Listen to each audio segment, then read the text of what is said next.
Hello, my dear students. So, today we are going to start our next poem, that is When You Are Old, written by W.B. Yeats, and we will do its textbook questions. So, इस poem का जो नाम है When You Are Old, इसका meaning क्या निकलता है? When You Are Old, जब आप ग्रोन अप हो जाएंगे या जब आप बूढ़े हो जाएंगे या जब आप ज़्यादा उम्र के हो जाएंगे। इस पोइम में पोइट ने ये सब पोइम जो है ये किसको संबोधित की है, किसको एड्रेस की है ये पोइम? उसने अपनी बेलव्ड को ये पोइम एड्रेस की है।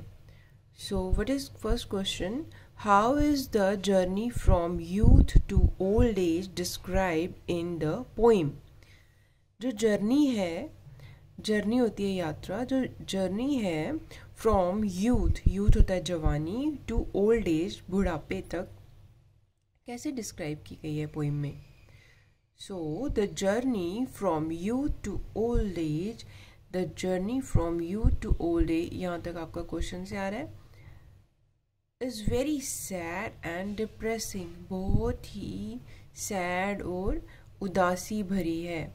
In our youth life seems to be very sweet, जब हम छोटे होते हैं, जब हम जवान होते हैं तो लाइफ जो है वो बड़ी हमें स्वीट, बड़ी अच्छी लगती है, बड़ी चार्मिंग सी लगती है कि लाइफ का जो हर एक पहलू है वो बहुत ही खुशनुमा है।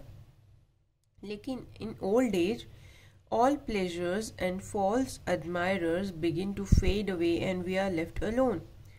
लेकिन जब हम बूढ़े हो जाते हैं, at our old age all pleasures, जितने भी हमें मज़े आते हैं ना इस लाइफ से, या जिन लोगों से हमें मज़े आते हैं, जिन लोगों के साथ रहना हमें अच्छा लगता है, या जो फॉल्स एडमायरर्स होते हैं, जो हमारी झूठी तारीफ़ें करते रहते हैं, वो सब begin to fade away. Fade away होता है कि धुंधला धुंधला होके आंखों से दूर चले जाना।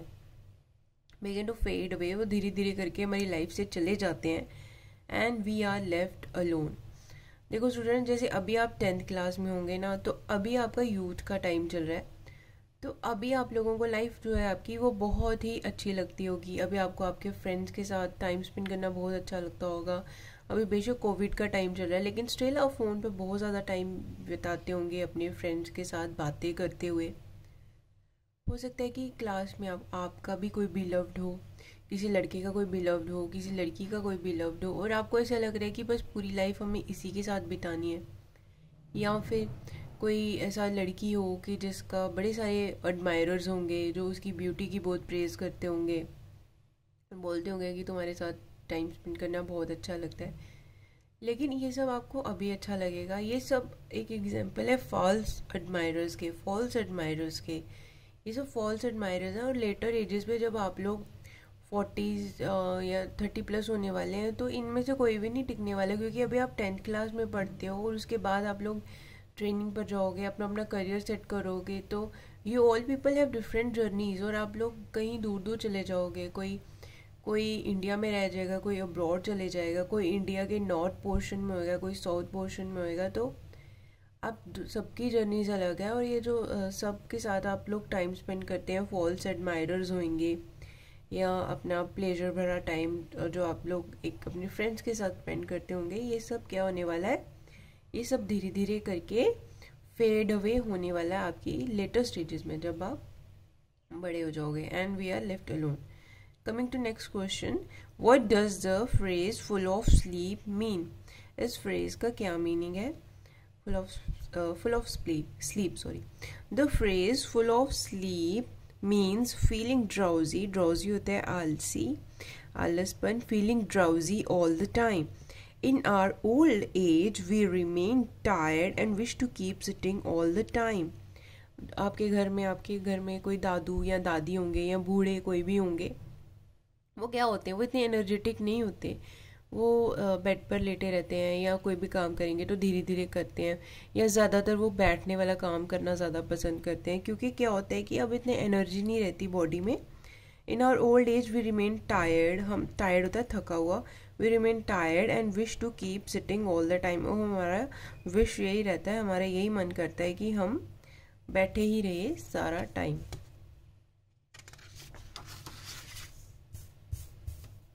Coming to next question, that is question number 3rd।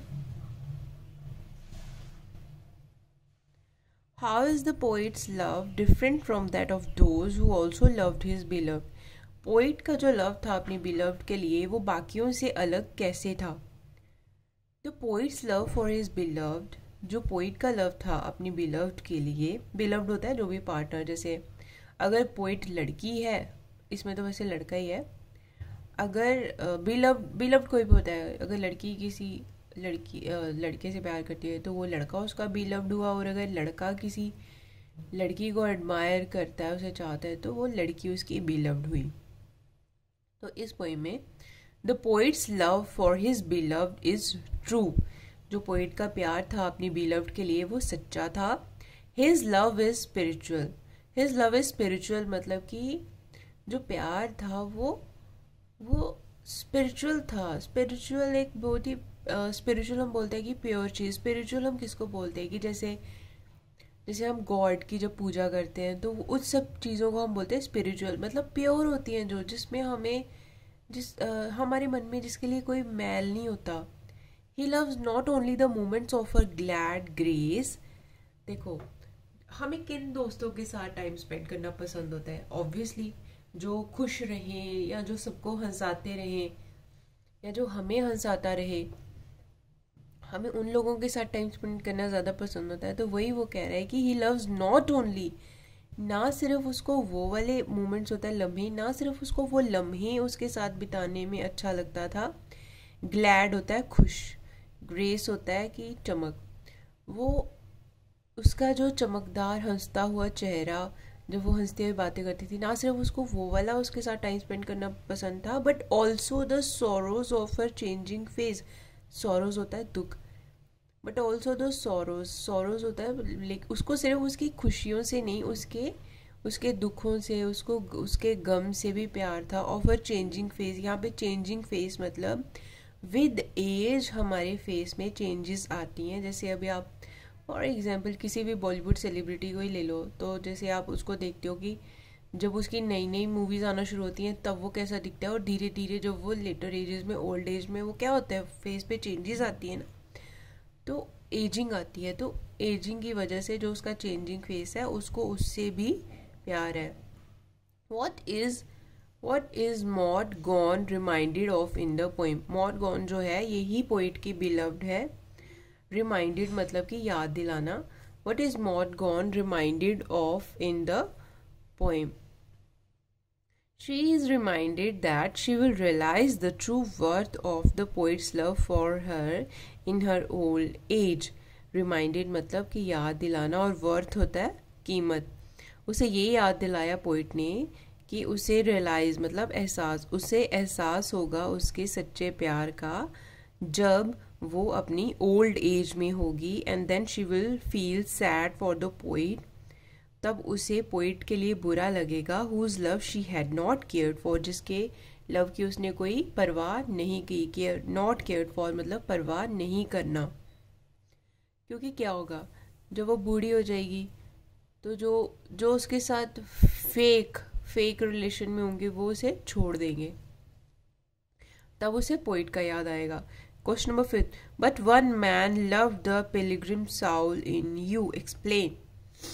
But one man, लेकिन एक जो मैन होगा वो love the pilgrim soul in you, explain. Pilgrim होता है कि पिलग्रिम होता है जैसे जैसे हिंदूज में आप मान लो वैष्णो देवी एक पिलग्रिम है देन अमरनाथ।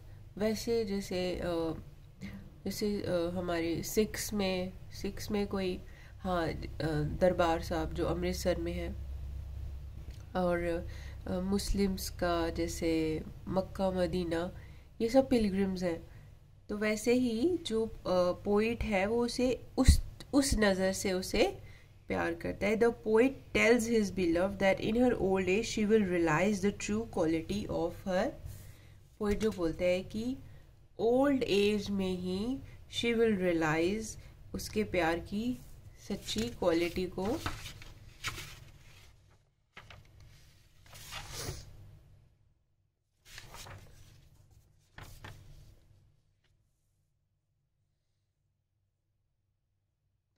पोइट बोल रहा है कि ओल्ड एज में ही she will realise the quality of her various lovers, जितने भी लोग उसके साथ रिलेशन में होंगे वो उन सबके प्यार की क्वालिटी को ओल्ड एज में रियलाइज करेगी. There was only one who loved the pilgrim soul in her. सिर्फ एक ही था उसको जो उसको स्पिरिचुअली प्यार करता था. He would keep loving her even when her Pilgrim Saul has left for another world. इसका मतलब है कि पोइट बोल रहा है कि वो उसे वो उसके साथ तब भी उसको एडमायर करेगा, तब भी उसको वो उसी तरीके से चाहेगा जब उसका जो साउल है, पिलग्रिम साउल, जो उसकी सच्ची साउल जो है वो इस दुनिया को छोड़ के किसी और दुनिया में भी चली जाएगी. मतलब उसको मरने के बाद भी पोइट सिर्फ उसी को एडमायर करेगा.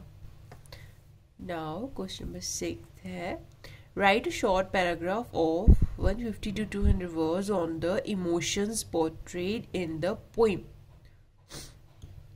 जो भी इमोशंस हैं, जो भी भावनाएं हैं पोइट की जो उसने इस पोइम में लिखी हैं, उनके बारे में बताना है.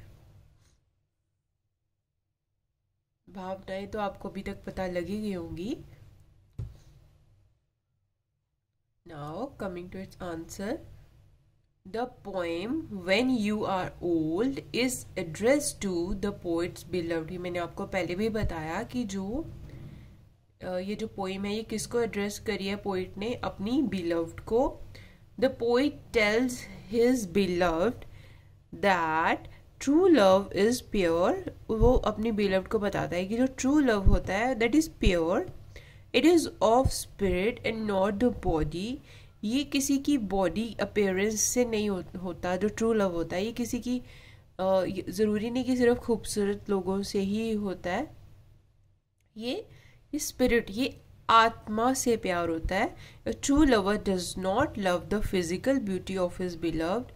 और एक जो ट्रू लवर होगा वो कभी भी अपनी बिलव्ड की सिर्फ फिजिकल ब्यूटी से एडमायर नहीं होगा, उसकी खूबसूरती से, उसकी हाइट से, उसकी पर्सनैलिटी से. ये सब उसके लिए प्राइमरी चीज़ें नहीं होंगी.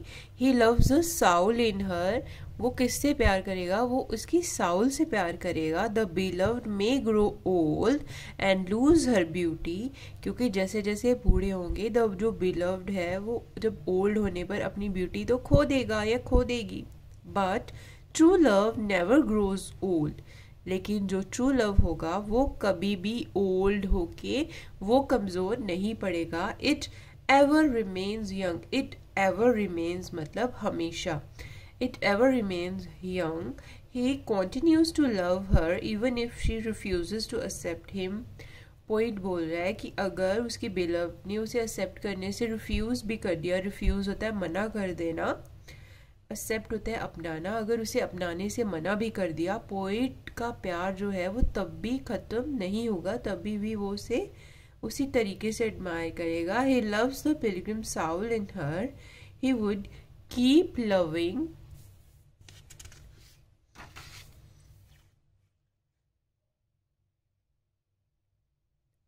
He would keep loving her when her pilgrim soul has left for another world. ये मैंने आपको पहले इसका एक्सप्लेनेशन बताया कि जब उसकी साउल जो है इस वर्ल्ड को छोड़ के किसी और वर्ल्ड में भी चली जाएगी, पोइट जो है वो तब भी उसे एडमायर करता रहेगा. Now coming to question number 7. What images does the poet use in the poem? कौन कौन सी इमेजिनेशन पोइट ने यूज़ करी है इस पोइम में. The images use by the poet in the poem are. हर एक पोइट जो है वो काफ़ी इमेजिनेटिव होता है, बहुत ज़्यादा क्रिएटिव होता है, क्योंकि तभी तो वो पोइट पोइम लिख सकता है.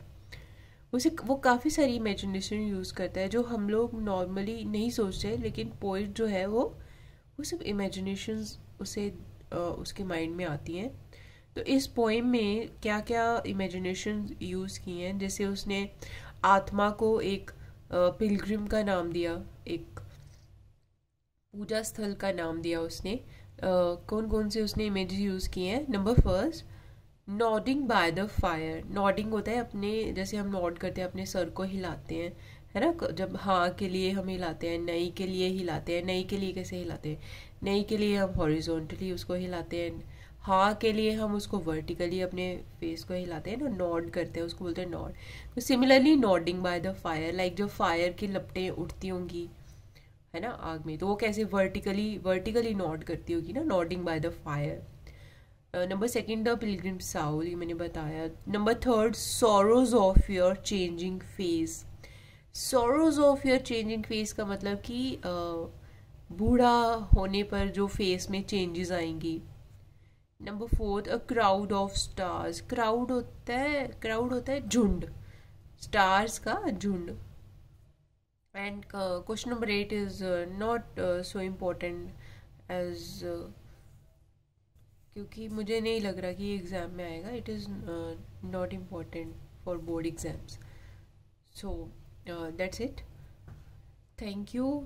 आप लोग अपना हेल्थ का ध्यान रखिए प्राइमरली और पढ़ते रहिए। ओके, थैंक यू बेटा।